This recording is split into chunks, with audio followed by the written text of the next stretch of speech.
चीनी सदर Xi Jinping का वजीर आजम शहबाज शरीफ की सालगिरह पर तहनीती खत। आपकी सालगिरह पर मुबारकबाद और नेक तमन्नाओं का इजहार करता हूँ। पाकिस्तान और चीन कठिन और अच्छे वक्तों के स्ट्रेटेजिक ताउन के शराकतदार हैं।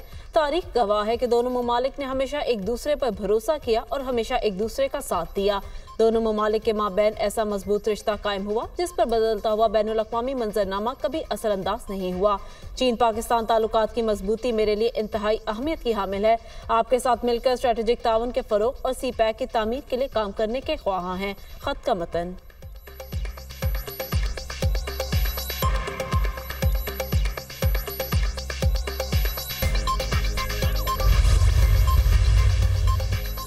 मखसूस नशिस्तें तहरीक इंसाफ को मिलेंगी या नहीं। इलेक्शन कमीशन का मखसूस नशिस्तों से मुतालिक इजलास आज फिर होगा। इलेक्शन कमीशन आईनी माहिरीन से मुशावरत करेगा। कौमी और चारों सूबाई असम्बलियों के स्पीकर्स के खतूत का भी जायजा लेगा।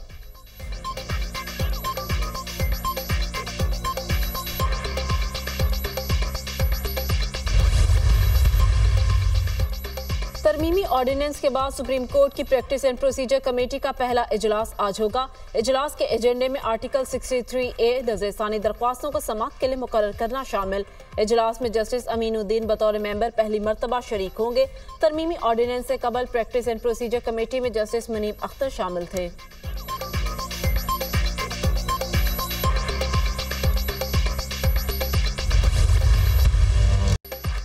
प्रैक्टिस एंड प्रोसीजर ऑर्डिनेंस के खिलाफ रजिस्ट्रार ऑफिस का एतराज का लदम करार। लाहौर हाई कोर्ट के जस्टिस फैसल जमान खान का दरख्वास्त को समाअत के लिए मुकर्रर करने का हुक्म।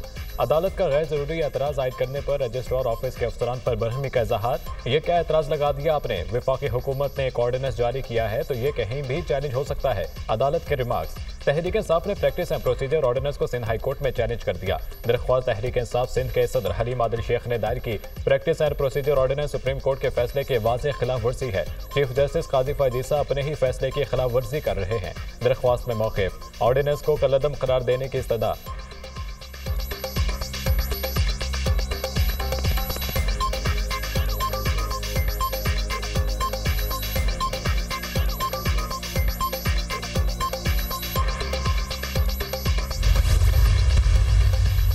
हर मसले का हल मुज़ाकरात में है। तमाम जमातों के एक पेज पर होने से मसाइल हल होंगे। सियासी जमातें ज़ाती मुफादात के बजाय मुल्की मुफाद को मद्देनजर रखें। सुप्रीम कोर्ट के फैसले से फ्लोर क्रॉसिंग का कानून सवालिया निशान बन गया।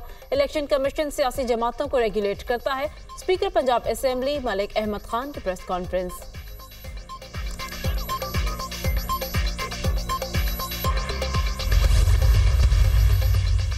मालियाती पॉलिसी में मुदाखलत नहीं करेंगे। सुप्रीम कोर्ट बतौर अदालत रेगुलेटरी ड्यूटी से मुतालिक मुज़ाकरात नहीं कर सकती। जस्टिस मंसूर अली शाह के रिमार्क्स। सुप्रीम कोर्ट में कपड़ों की पैकिंग के लिए बैरून मुल्क से मंगवाए खाम माल पर रेगुलेटरी ड्यूटी आयद करने के खिलाफ केस। जस्टिस मंसूर अली शाह ने कहा वफाकी हुकूमत रेगुलेटरी ड्यूटी आयद कर सकती है। ये फेडरेशन का पॉलिसी मामला है। वफाकी हुकूमत ने तय करना है किस पर रेगुलेटरी ड्यूटी आयद करनी है। जस्टिस आयशा मलिक ने रिमार्क्स दिए हमारा काम मालियाती पॉलिसी को देखना नहीं है। अदालत ने हाई कोर्ट के फैसले के खिलाफ अपील खारिज कर दी।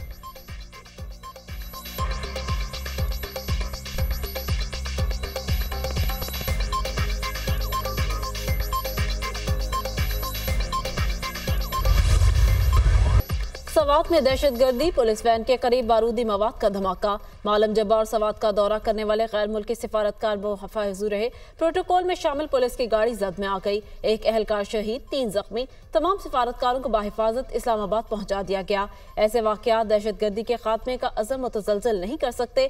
तर्जुमान दफ्तर खारजा का रद्द अमल। सदर मुमलिकत आसिफ अली जरदारी और वजीर आजम शहबाज शरीफ की सवात में पुलिस वैन के करीब धमाके की मजम्मत। शहीद पुलिस एहलकार को खराज अकीदत। वर्सा से इज़हार अफसोस। सदर आसिफ अली जरदारी ने कहा दहशतगर्द अनासिर इंसानियत के दुश्मन है। सदर का दहशतगर्दी के मुकम्मल खात्मे के लिए कोशिशें जारी रखने के अज़्म का इजहार। वज़ीर आज़म शहबाज शरीफ ने कहा दहशतगर्दी के खिलाफ पुलिस फोर्स की लाजवाल कुर्बानियों को पूरी कौम सलाम पेश करती है। बुज़दिलाना कार्रवाइयाँ दहशतगर्दी के मुकम्मल खात्मे के लिए हमारे अज़्म को मुतज़लज़ल नहीं कर सकती।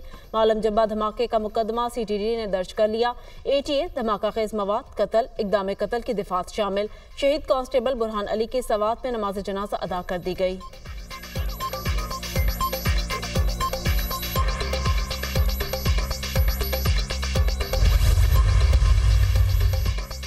वज़ीर आज़म शहबाज शरीफ अक़वाम मुत्तहिदा की जनरल असम्बली के इजलास में शिरकत के लिए आज लंदन से न्यूयॉर्क पहुंचेंगे। वज़ीर आज़म का 27 सितंबर को आलमी फोरम से खिताब शेड्यूल।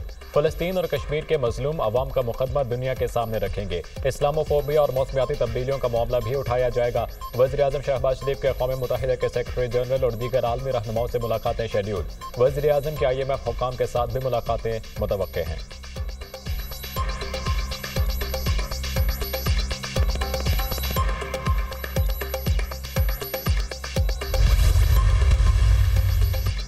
अक़वाम मुत्तहिदा की जनरल असम्बली में समिट ऑफ फ्यूचर मशरिक़ वस्ता में कशीदगी की गूंज। कतर के वज़ीर आज़म का गजा में फौरी सीज़ फायर का मुतालबा। इसराइली मुजालिम और इंसानी हकूक़ की खिलाफ वर्जी का नोटिस लेने पर जोर। क्यूबा के सफ़ीर की इसराइल पर तनकीद। कहा, गजा में फ़लस्तीनियों की नस्लकशी हो रही है और हम मुस्तकबिल की बात कर रहे हैं। जनूबी अफ्रीका के सदर का सलामती काउंसिल में इस्लाहात लाने का मुतालबा। कहा, मौजूदा निज़ाम गैर मुनसिफाना है। आलमी अमन का मामला चंद ममालिक के हाथ में देना ठीक नहीं। मैक्सिको की वीटो पावर ख़त्म करने की तजवीज़। जापानी वज़ीर आज़म दुनिया को एटमी हथियारों से पाक करने के ख्वाहिशमंद।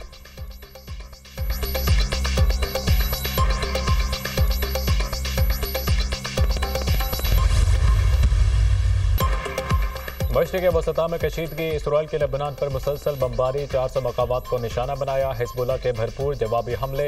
इसराइली शहर हैफा पर मिसाइल बरसा दिए। कई घर तबाह, मुतादिद अफराद जख्मी। शुमाली इसराइल में एमरजेंसी नाफिज। हिज़्बुल्लाह के खिलाफ ऑपरेशन सबके लिए पैगाम है। इसराइली वज़ीर दिफा की धमकी। इसराइल लेबनान के कुछ हिस्से पर कब्जा करना चाहता है। बरतानवी अखबार का दावा। अमेरिका का इसराइल और लेबनान के दरमियान सरहद कशीदगी में इजाफे पर तशवीश का इजहार। जॉन केरबी का कहना है कि तनाज़े के मुकम्मल जंग में तब्दीली का खदशा है। कशीदगी में इजाफा नेतन्याहू के हक में बेहतर नहीं होगा।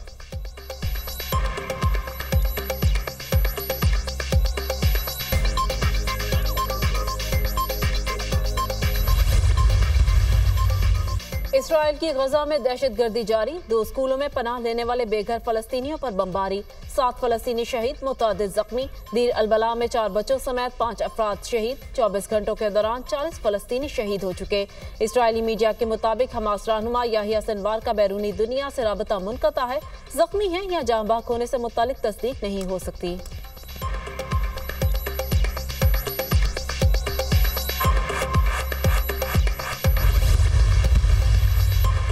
लाहौर हाईकोर्ट में वज़ीर इत्तलात पंजाब अज़मा बुखारी की फेक वीडियो के खिलाफ दरख्वास्त पर समाअत। अदालत ने FIA से कारकर्दगी रिपोर्ट कर ली। चीफ जस्टिस आर्या नीलम ने रिमार्क्स देते हुए कहा, FIA को आदत है लोगों को बुलाकर गिरफ्तार करने की। अफसरान लोगों को जाकर गिरफ्तार नहीं करते। आइंदा समाअत पर DG FIA के बैरून मुल्क जाने पर NOC के बारे में भी बताया जाए। केस की समाअत 30 सितंबर तक मुलतवी। अज़मा बुखारी ने मीडिया से गुफ्तगू करते हुए कहा, सोशल मीडिया के गलत इस्तेमाल पर कार्रवाई होनी चाहिए। अली अमीन गंडापुर की गलीज जुबान का हमने इलाज कर दिया। मेरी वीडियो का इल्जाम भी मरियम नवाज पर लगा दिया।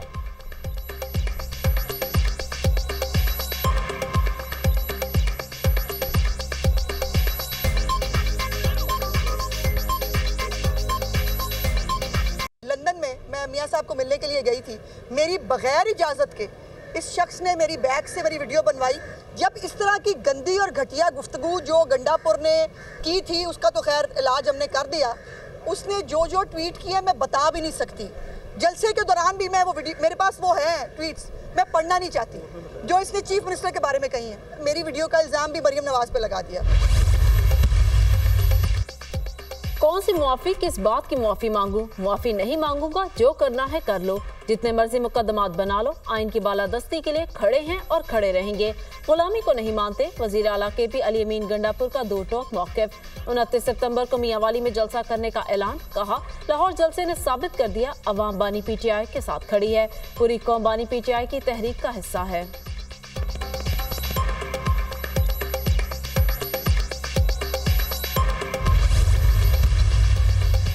पाकिस्तान का आइन महफूज है, ना पार्लियामेंट और ना इदारे। पाकिस्तान में सियासी इस्तेहकाम है, ना माशी। दुनिया हमारे साथ कारोबार करने को तैयार नहीं। दोस्त मुल्कों को पाकिस्तान की मैशत पर तशवीश है। हर इदारा दूसरे इदारे के दायरे इख्तियार में मुदाखलत चाहता है। इदारों में मुदाखलत के बायस मुल्क पीछे जा रहा है। आइन पर अमल दरामद नहीं होगा तो मुश्किलात में इजाफा होगा। जमीयत उलमा इस्लाम के सरबराह मौलाना फजलुर रहमान का तकरीब से खिताब।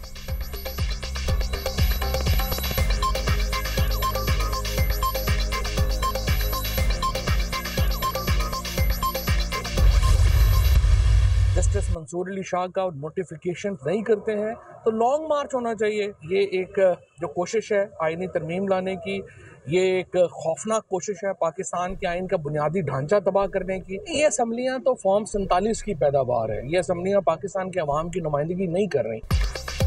जस्टिस मंसूर अली शाह का नोटिफिकेशन जारी नहीं होता तो लॉन्ग मार्च किया जाए। आईनी तरमीम लाने की कोशिश खौफनाक है। तरमीम आ गई तो आइन को नाकाबिले तलाफी नुकसान पहुंचेगा। असेंबलियां फॉर्म 47 की पैदावार हैं, अवाम की नुमाइंदगी नहीं करती। साबिक विफाकी वजीर फवाद चौधरी की मीडिया टॉक।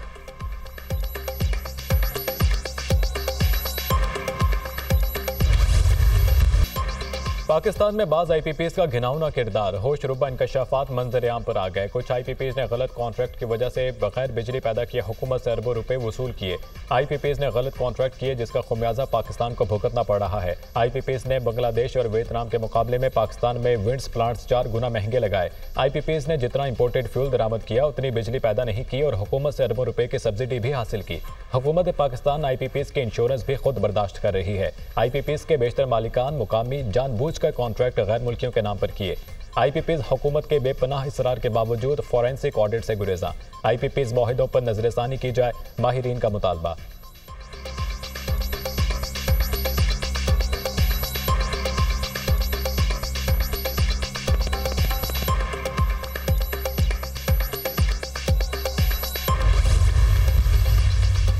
हुकूमत से मुआहिदों की डेडलाइन की मुद्दत मुकम्मल हो चुकी। पहले शटर डाउन हड़ताल की थी, अब पहिया जाम हड़ताल करेंगे।